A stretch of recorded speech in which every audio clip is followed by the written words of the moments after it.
Masih bersama saya Budiman Tanurjo di satu meja The Forum. Saya kembali ke Profesor Budi Haryanto. Prof, tadi disebut-sebut agar pemerintah tidak business as usual, bahkan harus ada intervensi dari pemerintah agar pemodelannya MIT itu kemudian tidak tercapai. Apa saran persisnya, Prof Budi?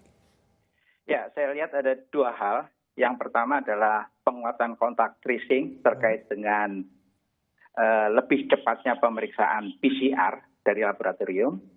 Dan yang kedua adalah cara melakukan sosialisasi penyadaran masyarakat. Oke. Yang pertama, kontak tracing ini adalah sangat penting karena ini adalah cara untuk mengendalikan, mencegah jangan sampai tertular. Oke. Ya.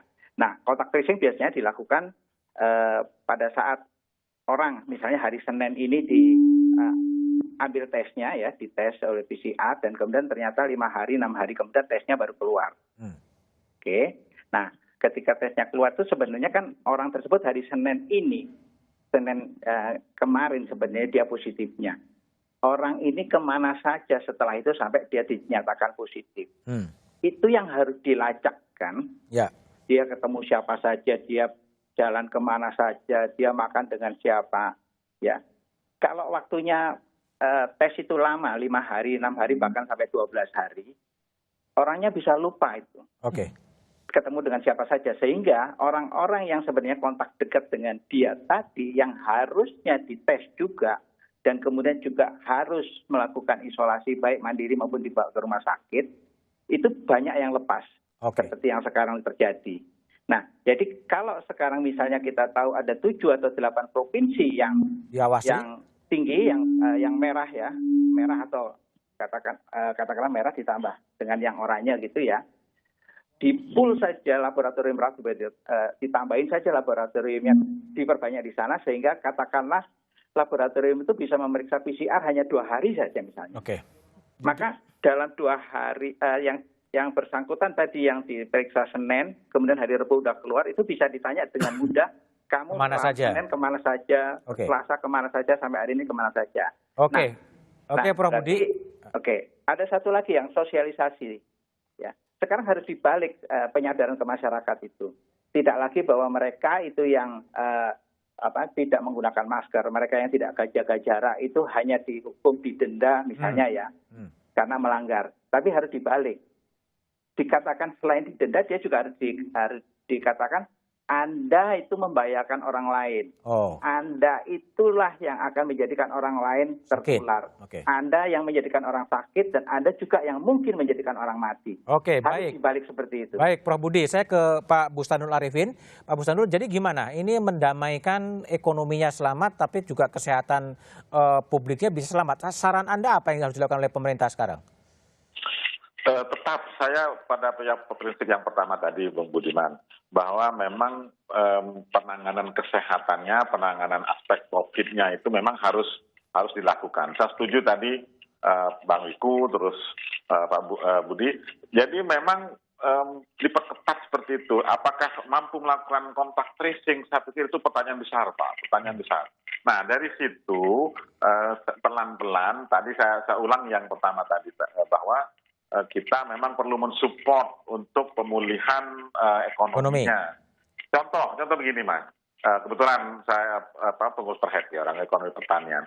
Jadi kalau sampai corona ini menyerang petani, menyerang sampai ke desa, saya pikir itu lebih bahaya. Saya mau memproduksi pangan. This is very serious menurut saya.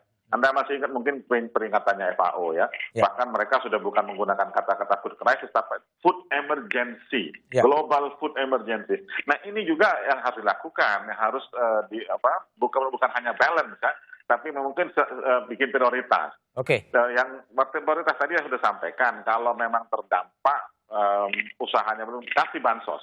Tapi kalau yang usaha produksinya dijaga, jangan dipersulit. Kemudian daya beli masyarakatnya didorong. Mungkin 3 itu aja. Baik, Bung Faisal. Jadi gimana? Kalau tadi proyeksi dari Prof Budi Haryanto bahwa kan pemodelan akan sampai 400.000 di Oktober. Jadi gimana Bung Faisal lihat fenomena ekonomi akan jadi seperti apa itu? Kalau strategi pemulihan ekonomi jelas sudah ada, lengkap. Strategi testing dan kontrak tracing tidak ada. Tidak ada? Tidak ada. Terus saran Anda apa? Oh, bayangkan hari begini kita baru tes 5.200 per 1 juta penduduk. Alasan pemerintah, Menteri Keuangan, bahkan ini semua di dunia perlu pakai. Nah, Pakistan lebih miskin dari kita bisa lebih banyak. India, Bangladesh. Jadi ada yang salah ini. Ada yang salah ini. Nah, bagaimana kontak tracing? Kontak tracing wajib kan setelah testing. Nah, kalau testingnya rendah, kecil. Nah, oleh karena sekarang udah disiapkan pengadaan antivirus, pengadaan vaksin. Nah, vaksinnya kan unlimited kalau testingnya nggak dimulai dari sekarang.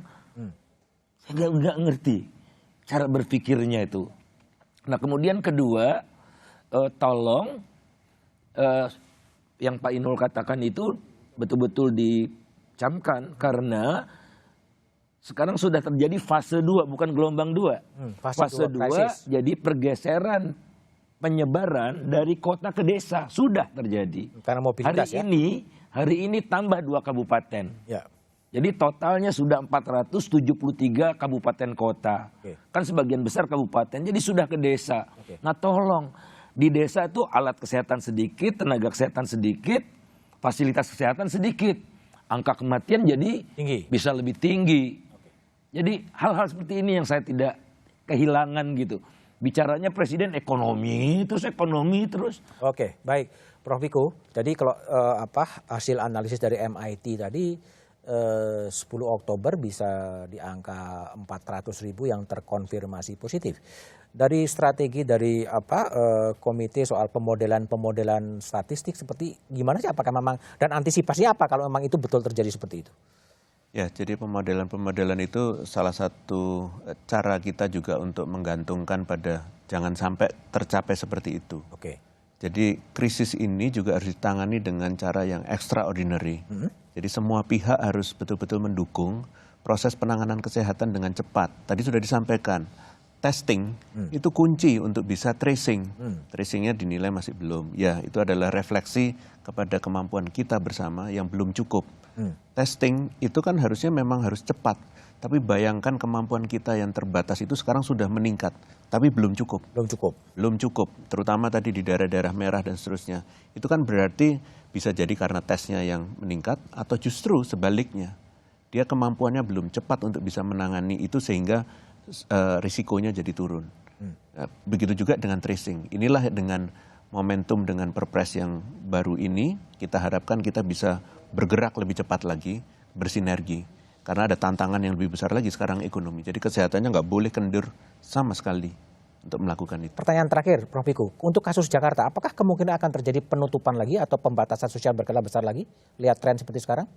Seharusnya pimpinan daerah Satgas mengevaluasi apa yang terjadi di DKI. Karena minggu lalu masih hanya 2 daerah merah, sekarang 5 daerah merah. Ini alarm yang besar. Dan itu harus dievaluasi betul di daerah mana yang kontribusi. Dan apabila perlu direm. Disinilah letaknya. Monitoring evaluasi. Dan itu terserah kepada kepala daerah apakah akan PSBB lagi atau seperti apa? Itu pasti berkomunikasi antara Satgas di daerah dengan Satgas pusat. Dan harus jelas ini karena monitoring evaluasi itu ada hubungannya dengan pemerintah pusat dan daerah. Disitulah letaknya. Kalau Prof. Wiku sebagai Satgas pusat melihat tren Jakarta, apakah memang mengarah pada PSBB lagi? Kalau saya melihatnya bukan dari konteks PSBB.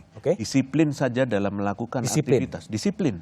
Kalau ada klaster di pasar, di rumah sakit, di kantor, itu bukti tidak disiplin. Disiplinkan saja. Harusnya kalau disiplin, harusnya warnanya, resikonya jadi menurun. Oke, baik Prof. Wiku, Bung Faisal, Pak Bustanul, dan Prof. Prof. Budi Haryanto, terima kasih telah bergabung di Satu Meja The Forum. Hampir 5 bulan bangsa ini berjibaku dengan pandemi COVID-19. Puncak pandemi belum bisa ditebak, terus menanjak dan menanjak. Aspek komunikasi yang jujur, yang mendasarkan pengambilan kebijakan pada sains jadi kunci membangun pengetahuan dan kesadaran menghadapi pandemi. Ego sektoral masih menjadi musuh terbesar birokrasi. Penyakit itu belum terobati meski dalam situasi krisis. Ketegasan dan konsistensi arah kepemimpinan nasional sangat dibutuhkan. Demikian Satu Meja The Forum malam ini. Sampai jumpa pekan depan. Selamat malam dan terima kasih.